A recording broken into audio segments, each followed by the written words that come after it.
The Nature of Predators, Part 29, by Space Paladin 15. Memory transcription subject, Captain Sovlin, Federation Fleet Command. Date, Standardized Human Time, October 3rd, 2136. Our van cruised along the multi-lane highway, granting me a perfect view of the passing scenery. The road was packed with cars, with light signals governing the traffic flow. The humans were more enterprising and entertainment-driven than I anticipated. Intermittent signs advertised shops, restaurants, and hangouts. Dwellings were mostly tucked away on side streets away from the hustle and bustle of traffic. Earth is not as harrowing as I expected. There's not a single sign of violence or corpses lying around. It's just people going about their lives. We were en route to a refugee camp per the Terran government's request.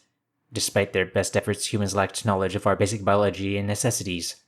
They were also having difficulty getting any Gojis to speak to them, for obvious reasons. The Predators asked whether I would be willing to provide guidance and assist communication with the more frightened individuals. My attorney noted that there was nothing offered in return, but I was happy to help my people. The few thousand that were left, anyways. Anton leaned in. Remember, this is a test to see if you'll cooperate. You'll need all the goodwill you can get here. Don't do anything stupid. The lawyer looked nervous sitting next to me, even with the cuffs around my forepaws. An ankle monitor was also strapped to one leg, suppressing my circulation. The Predators didn't trust me not to run off the second I tasted fresh air. If I intended to flee, why would I have flown a ship into the heart of their territory? There were 2 UN officers at the front of the vehicle wearing matching artificial pelts. The primate's skin must be sensitive to light with how they wore extensive garments at all times. Their eyes barely left me. The constant tracking meant my spines hadn't settled for the hours-long ride. The buildup of fear chemicals was dizzying. I coughed.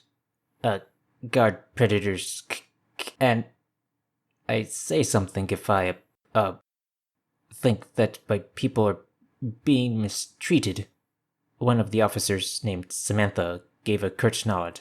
Yes, you may. If you have any ideas for cultural elements that are missing, that's acceptable as well. The other soldier, Carlos, growled. We know nothing of your religions or customs. That old anxious habit of chewing at my claws cropped up again.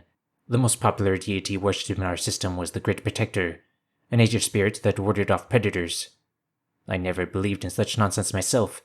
Judging by how the Oxer terrorized us, there was no one safeguarding our cradle. Probably shouldn't tell literal predators that our higher power is supposed to keep their kind away. I doubt they let Goji exercise patronage to her once they discover that. My faint curiosity wondered what sorts of beliefs the Terrans were governed by. Carlos's words implied that they did have religions, which must shape their society's morality. Perhaps their gods offered wisdoms such as only killing when necessary and giving their quarries swift deaths. That could explain their prey-like conventions on prisoners and warfare. Our van paused by a secured gate where more humans waved it into a large paved area. The vehicle parked itself by a hangar bay and the operator switched off the ignition. The UN soldiers stalked around to open the rear hatch. A dark corner of my mind fed me awful ideas about what condition the Goji refugees were in. What if the Predators lost patience with more fearful individuals while we were in transit? What if being around this many prey animals at once stirred the humans' appetite, even if they didn't want it to? This had to be a massive temptation. What are you waiting for, Sovlin?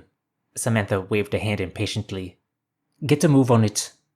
Anton snaked his fingers around my wrist, steadying me as I stumbled out of the van. The Predator's skin was slick and oily. The touch sent a shudder through my veins. I tried to use my surroundings to ground myself and forget about my proximity to the Terran. There were no hints of any pens, suspicious contraptions, or butchering tools. This appeared like the helpful facility the Predators proclaimed it to be. Thousands of Gojits were milling about, while humans lingered by designated assistance tents. The largest line was at a station labeled for locating loved ones. You can't have gotten many people off planet, I muttered. Why give them hope? Carlos crossed his arms. Such a cynic. If we reunite a handful of friends or family, then it's worth it. The female guard shook her head in disapproval as well. She fished a yellow object out of her pocket and tugged down the outer skin. The soft flesh below had to be from a plant, judging by the lack of eyes, limbs, or blood. Was she offering me food? I wasn't hungry. To my bewilderment, Samantha took a bite of the collapsed vegetation. The seeds in the half-eaten object confirmed that it was a fruit, rather than any animal organ. This predator was chowing down on prey snacks right before my eyes. I thought it might be curiosity what our food tasted like, but she seemed too bored for it to be interest. Marcel could have eaten fruit. I thought the only way to feed him was to sacrifice a crew member. I mused with a guilty pang. Stars. Are these humans even predators at all? Samantha's forward-facing eyes locked on me. Why are you looking at me like that? You eat plants? I squeaked. Anton nodded. We are omnivores, Sovlin. Humans can eat meat, but that's not the main part of our diet. Omnivore? I struggled to pronounce the tonal word, since no equivalent existed in my language. Okay, sorry for gawking. Maybe just show me something you want my help with? Carlos steered me toward a large dormitory, palming his chin in thought. The predator had strange green markings across his arm. Was that some sort of customary brand for males in their service? Maybe it was a way of denoting his kill count or ancestral heritage? The olive-skinned human didn't notice me studying him, which was a relief. The male guard checked that no Gojis were watching before pointing to the far end of the bunks. See that group huddling over there? How they seem to be protecting that chap with the beige claws. What about it? I answered. That guy they're shielding has been unresponsive to any of our orders. Samantha chimed in. Completely ignoring us. Carlos nodded. Which isn't the issue. Lots of Gojis haven't been very cooperative, because they're afraid or otherwise. But this particular fellow, it's like everyone tries to get him away as quickly as possible. So what, you, want me to get this one to listen to you? I can't guarantee I can do that. The predator shook his head. Just find out what they're hiding him. If he's a celebrity or a religious leader, a politician, I don't know. If it's important to you all, we can give him special treatment. The Goji in question wasn't anyone that I recognized. If I didn't know him, it was unlikely he was famous enough that large percentages of our people would pick him out. A suspicion flickered in my mind that this one has some sort of disability. Everyone knew that predators practiced the survival of the fittest maxim of nature. The humans had ample emotions, but would they knowingly expend resources on a deficient individual? Someone with a permanent handicap wouldn't be helpful for rebuilding our species. To the predatory mindset. Surely they'd want that trait wiped out of the gene pool. Humans probably would think they were doing us a favor with how limited our numbers are. They'd never understand why we nurse an individual who cannot care for themselves or can never live a normal life. I'll check in, I growled. Don't come with me. Nobody will talk to you. Samantha tossed the finished fruit peel into a waste bin. Fine. Don't try to run. That bend on your ankle will tell us where you are. My conscience was torn as I wandered over to the group. While I owed the predators an immense debt, one that I could never atone for, sacrificing another person's life felt immoral. Perhaps I should have just refused to help. If I didn't know anything, it couldn't be used against the poor guy. A Goji female watched my approach and pointed a claw at me. Stop. What do you want? I halted in my tracks. Is the young man there all right? Have the predators done something to him? Nothing like that, she muttered. Why should we trust you? You just came with a bunch of their soldiers. We saw you go through the checkpoint. I'm a high-ranking Goji officer that was taken prisoner during the war. The words were automatic, as if some other persona jumped behind the wheel. The second they released me, I'm doing what I can to help. Under the circumstances. You might know me. My name is Captain Sovlin. Her eyes widened. The Sovlin? It's an honor, sir. I'm Berna, and the silent one's Talpin. Nice to meet you. May I ask again what the issue is? Tal is deaf. He can't hear any of the predator's commands, and they're starting to get belligerent. We're trying to guide him, but it's a matter of time before they figure it out. How long do you think you can keep them in the dark? The humans aren't stupid. A few days at most, but every hour we keep my brother alive is worth it to me. I studied the deaf Goji, noticing the confusion plastered across his features. A burning feeling crawled into my throat. The length of Talpin's lower spine suggested that he'd just reached adulthood. This teenager had so much of his life ahead of him, and his family circle would mourn his loss immensely. The UN soldiers were waiting, expecting a full report. Yes, it was a single life to earn the humans' favor, one that would be terminated soon anyways. but there were so many fatalities on my conscience. As it were, that count was more than I could live with. I couldn't let another person die because of me. Not a single one. The Terrans would resent my disobedience, but any threats pales in comparison to a novel source of guilt. I understand. I suggest that you lay low as possible, I said with a soft tone. Take care of yourselves. Talpin waved at me, blissfully ignorant to the dilemma in my mind. I shuffled back toward the predators while a choking sickness clamped down on my stomach. Their hideous eyes searched mine for any clues. Garlos barked a question, but the translated meaning was lost beneath my swirling thoughts. Sovlin, talk to me, buddy. Anton patted my shoulder and I flinched at the contact. You look shaken. What's the matter? Samantha narrowed her eyes.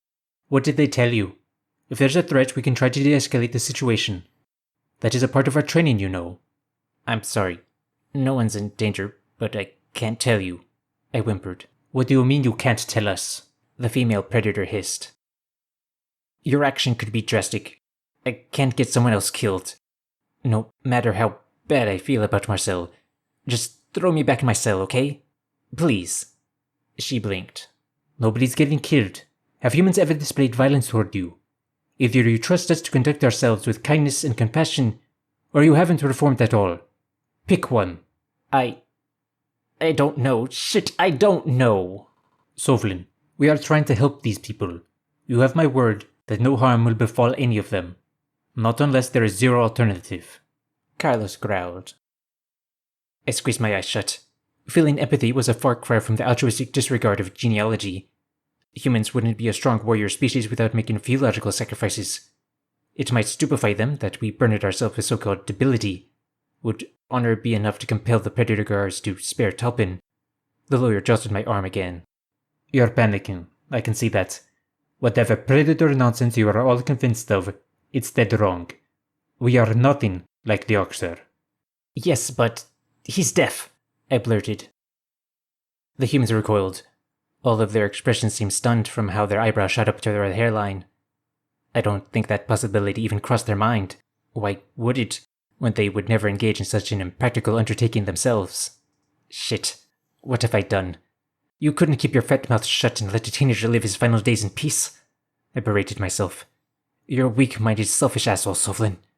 You should have spaced yourself back on your ship. Samantha scratched her head. Was that so hard? I think I can take care of this. The UN guards stalked toward the group, and I tailed behind them in mute horror. My brain was screaming at them to stop, but I couldn't muster the words. The self-hatred had reached a new high. My will to live felt depleted. Were the predators going to take Talpin away from his family? Execute him in front of the watching crowd? The female human approached without drawing her weapon and gestured toward the deaf youth. Talpin screeched as he saw the armed predator's attention on him. With bristling spines, he tried to crawl under his bunk. The Goji cluster gaped at me with looks of absolute betrayal. Tears swelled in my eyes. How could you, Sovlin? Berna jumped between the Terrans and her brother, flexing her claws in defiance. I thought you were a hero, a man who would die for our planet. I collapsed to my knees, hugging my chest. I'm so sorry. I trusted them. Please don't kill him, predators. I'll give you whatever you want. The sister protested. Samantha dropped to one leg. We're not going to hurt anyone. Can you understand me now? She made a series of animated gestures concurrent with her speech. Talpin watched her with a blank stare, trembling. Her clawless fingers curled in strange motions, but they didn't seem random. My misery gave way to confusion as I tried to understand what she was doing. Was this some nonverbal form of communication? That's not hunger or disgust in her eyes. I don't think. Sign language, Carlos explained, spotting my bafflement. It's how deaf people communicate on our planet. Do your translators work on it? No, only audible language. That's why tail signals don't translate. I stammered. The female predator lowered her hands. Damn it. Please tell him we're going to find a way to talk to him, Gojits. Ask him for a little patience. Berna gaped at the UN soldiers. Okay. Thank you. My mind was spinning. The humans created an entire gesture language for those who lacked hearing. Did that mean they catered to other ailments too? That individuals like Talpin could live normal lives? This suggested the limits of their nurturing went much further than I imagined. The officer would have considered any hindered offspring as prey, lumping it in the same category as their food. Then again, they abandoned their children days after birth, whereas Marcel spoke as if humans kept contact with their progeny. With their empathetic behavior toward our younglings, I couldn't imagine they left their kids to fend for themselves. I don't understand. You speak a language for deaf people, but you can hear, I murmured. Samantha raised her shoulders briefly. My brother was deaf. Was from birth. Berna's eyes widened. Your parents reared a deficient offspring. We worked their whole lives for it. Kept it? What the fuck? Of course they kept him, she spat. The Goji flinched. Sorry, shit, I meant no offense, Predator. I thought you care about individual contributions. There are more ways to enhance society than by being the pinnacle of physical perfection. Anton met my gaze, though replying to Berna. It was like he knew my thoughts followed a similar track. One of our greatest astrophysicists was quadriplegic for decades, fully dependent on the care of others, unable to talk without a speech synthesizer. Brilliant man. I twisted my claws, pondering their words. Though I regretted my behavior toward Marcel, my understanding of humans was limited to the scope of my prior knowledge. Zarn had spoken in ghastly detail about their cruelty and malice. Our briefing videos encapsulated those heinous acts, and confirmed the unthinkable level of viciousness abiding within them. Even in Terran domain, all I see is compassion. Where is the humanity that the Federation saw? Wouldn't such a brutish nature shine through somewhere? Seeing their redeeming qualities, such as how they were capable of empathy, was a start. However, these primates were nothing at all like any scientist predicted. Predators' entire purpose in an ecosystem was to weed out the weak. They were natural selection itself. You're quite right, humans. You are nothing like the Oxer, I admitted. We're not. We want you to help us beat them, Sovlin. But the UN needed to see that you trust us first. A hard glint flashed in Carlos's brown eyes.